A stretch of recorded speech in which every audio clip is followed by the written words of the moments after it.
NBCSports.com NFL columnist, Football Morning in America.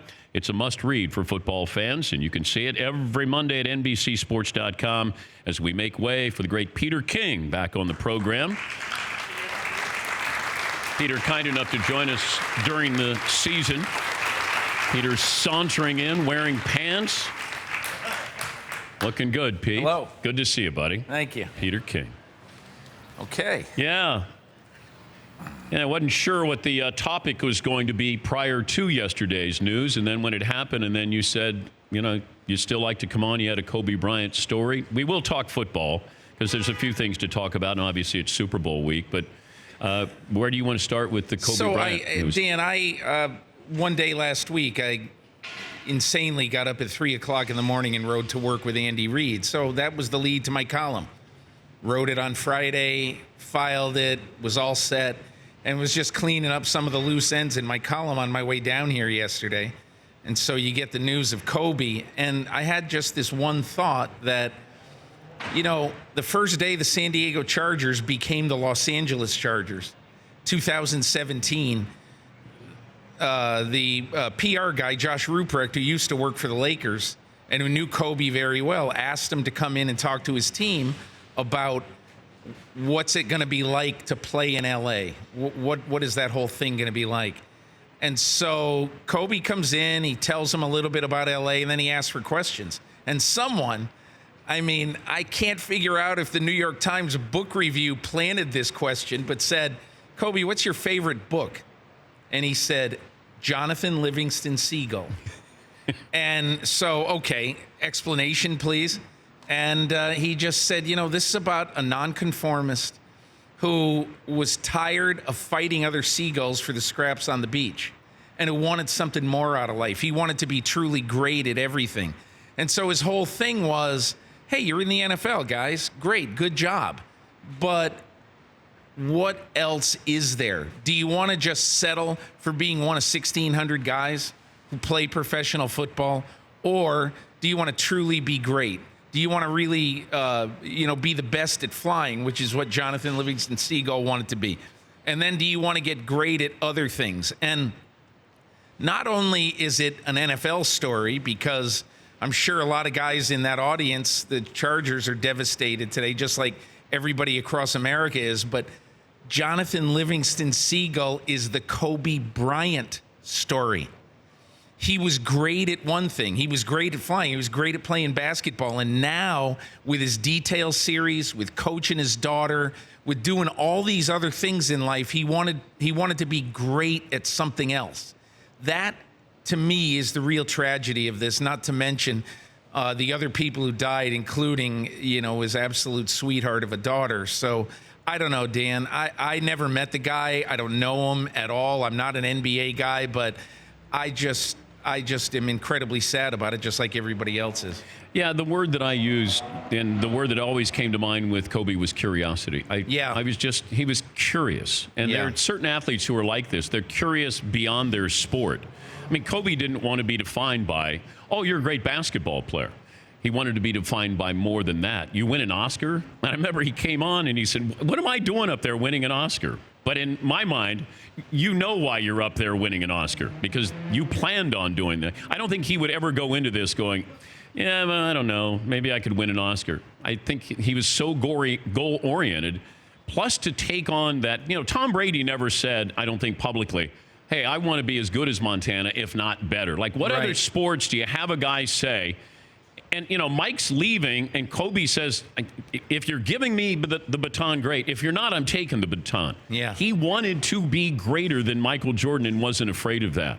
I don't know what other sport where, like Tiger, I think, probably said, hey, you think Jack's great, I'll be better than him. And I think his father kind of reinforced that. But I don't know how many sports where you'd have somebody who is iconic. Did Peyton Manning say, hey, I want to be better than Joe Montana? I think Peyton's the kind of guy who I think said it quietly. And I bet Tom Brady said it quietly, too, because Tom Brady was absolutely determined. He was not going to let the 199th pick stand in the way of him finding some way at some point to be great. I think it's so interesting when you compare the real great people. I remember Brady telling me one time that if one of the best things that happened to him was being a 6th-round pick, because nothing was expected of him. And then as time went on, it was, early in his 2nd year, after he'd had 2 training camps, a full off-season program, after, his selfless ethos, Belichick knew what that was. Why did Bill Belichick not go back to Drew Bledsoe in 2001 when Bledsoe was healthy? Because quite honestly, he liked Tom Brady better at that moment than he liked Drew Bledsoe. And you can say, well, how is that possible? Bledsoe's the highest paid quarterback in football. And you say, well, it's because Brady comes to work every day and he does one thing. Not that Bledsoe didn't do this, but Brady comes to work every day and he does one thing. How can I make the team better? And so that, to me, is what makes a lot of these guys so great, because I think Kobe Bryant was exactly the same. LeBron is the same now. And so I think it's that he wanted to be absolutely great at what he did. And even though basketball was over, he was going to find another world to conquer. He's Peter King from NBC Sports joining us. A little bit later on, Jerry West will stop by. Reggie Miller will join us as well. It's amazing you got Jerry West. Boy, he'll be great today. I've had a great relationship with him, and I had mixed emotions on telling Fritzy to reach out to him, because I wanted him to grieve. Yeah. I mean, that sensitivity, insensitivity, and it's a fine line where... I think he came in because of your basketball career. I really do. You do? You think that's what it was? There's a couple of football items here with Brady. Now, the Patriots, didn't they issue a deadline here? I saw that Adam Schefter said that on Twitter the other day, which surprises me, because I think that the Patriots are probably looking at what happened to them last year.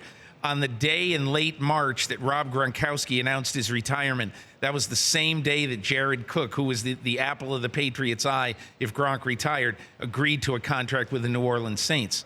So they don't want to get stuck holding the bag. I think the big problem is right now, how can Tom Brady know 2 days before free agency starts what he wants to do? I mean, honestly, Dan, what's going to happen is that people would have to reach out to him illegally. Tom Brady wants to play football. He doesn't necessarily not want to play football for the Patriots. So I don't know. I think it's kind of unrealistic. I believe that if you really are grateful for what Tom Brady has done for your organization for 2 decades, you say, hey, Tom, listen, you take your time, you do what you want. Now, there's a chance in the meantime that we might, and we'll let you know, but we might sign Teddy Bridgewater. We might make an insane offer on a restricted free agent like Taysom Hill. We might do something else, and we'll tell you, but we're not going to wait until April 23rd when you have decided, okay, I'm coming or I'm not coming. And so I get that. I think it's a little bit dangerous if it's true that they want him to decide 2 days before free agency, because clearly Tom Brady, I think, wants to smell the roses. There's a reason he wants to be a free agent. It would defeat the purpose of being a free agent if the Patriots give you a deadline before you can become a free agent. And that, to me, just reading it from the outside, that's pushing Tom Brady away. I also found it interesting that Brady wrote a letter to the Hall of Fame voters to support Troy Polamalu. Yeah, he did. Now, he did that for Jason Taylor, and maybe Jason Taylor needed a little bit more than Troy Polamalu. I was surprised that it feels like Troy Polamalu, and of course, you've been in that room and been a voter. Troy Polamalu, when I hear the name, is a Hall of Famer. I would agree, Dan. I don't know. I've done it for 28 years, and for 28 years, I've been surprised at what happens when we walk out of the room and 2 hours later, we see it announced who's in the Hall of Fame, because we do secret ballots. Nobody knows who anybody else votes for. So I'm not saying it surprised me, but I'm not positive that there's a lot of stuff that's deep and dark about that. I wouldn't be surprised if somebody just reached out to Tom and said, I know you admire Troy Polamalu. Would you give us a few thoughts about him or write a letter for him? And he did. And quite honestly, and I'm trying to think of somebody else on the list who he played a lot. But let's say John Lynch. I don't know how many times he played against him, but a few. I bet if somebody asked Tom Brady to do that for John Lynch, he'd probably do it too. I don't know that, but and I was thinking Zach Thomas. I don't know if he would. Yeah, that would be a good one too, because obviously he played Thomas a lot. The 5-year window. How does that help or hurt Eli Manning? I think it helps him a lot.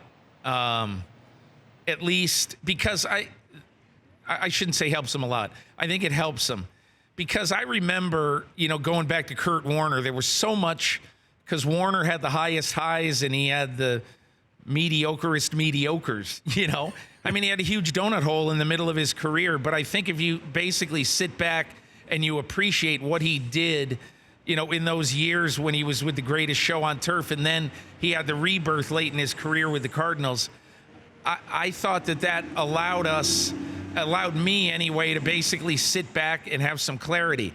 Right now, it's like the Democrats and Republicans. You've got two sides on Eli Manning screaming at each other. You've got the one side saying two it's great not that intense, Peter. Run. Just saying, I don't think it's that intense. Have you seen Twitter over the weekend? I mean, have you seen the impeachment hearings? Yeah, I have. But I mean, you got one side saying two incredible postseasons cannot erase 16 years of almost all mediocrity. He defines mediocre in so many ways, and I don't mean that in a negative way. I mean that that's just the fact of what happened to him. But I mean, I agree with those who say, well, if you have two of the greatest postseasons, I would bet that of all players in the 100-year history of the NFL, well, they haven't been doing championship games and playoffs for that long, but 85 or 90 years, he's had two of the 5 to 10 best postseasons of any player in NFL history. And so that really has to count for something, beating the great Belichick and Brady twice in their absolute prime. So we'll see. I'll leave you with this. The reason why the Kansas City Chiefs are favored in this Super Bowl is why? I mean, if you're favored by 1 point, does it matter? Isn't that the line? But doesn't it feel like San Francisco has a better offensive line, defensive line, better secondary? It's a push with the coaches, probably with play calling. Yeah. Wide receivers, you'll go with Tyreek Hill. Tight end is a push with Kittle and Kelsey. Isn't this just Patrick Mahomes is better than Jimmy Garoppolo? I mean, the stat that is really important in this game, in my opinion, is that since he entered the league, Patrick Mahomes is the most efficient quarterback with the most yards and the highest rating when he gets pressured and has to throw in less than 2.5 seconds. And I know that sounds ridiculously analytical, pro football focused, nerdy stuff, but think about it. If you're forced to throw if you get to a quarterback within 2.5 seconds, that's really good. And every time it's 2.5 seconds or less, he's the best quarterback in football in his first 2 years in football. So that's pretty good. There's one thing I just believe from I took a ride with Andy Reid, as I said, and I think Andy Reid, I just get this sense that whatever happens, he has a real peace with what happens in this game because he knows that his quarterback is going to be an extension of him on the field in all ways. And so I think that's why Reid's comfortable today. When do you make your pick? I don't know. I was thinking about picking the 49ers, and then I kept thinking about that stat. Now I'm thinking about picking the Chiefs, and hopefully nobody will care by the time I make my pick on Friday. So nobody will pay attention. And when people come up to you and they say, who do you like in the game? And it feels like there's a gambling tinge to that. Like, oh, God. That somebody's going to go. On the plane yesterday, some guy asked me that, and he said, what about the over? I said, I don't know. I think there might be a lot of points scored. I mean, but what is the over? Yeah. They never give you money when you're right, and they always blame you when you're wrong. That's right, Dan. Hey, Peter, thank you for stopping by. Dan, thank you. We appreciate it. For more Dan Patrick Show, tune into Audience Channel 239 on DirecTV. Stream for free on BR Live or download the Dan Patrick Show app.